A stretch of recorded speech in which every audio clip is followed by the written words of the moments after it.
darkness, my old friend, I've come to talk with you again,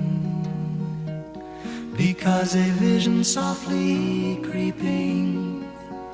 left its seeds while I was sleeping, and the vision that was planted in my brain still remains within the sound of silence. In restless dreams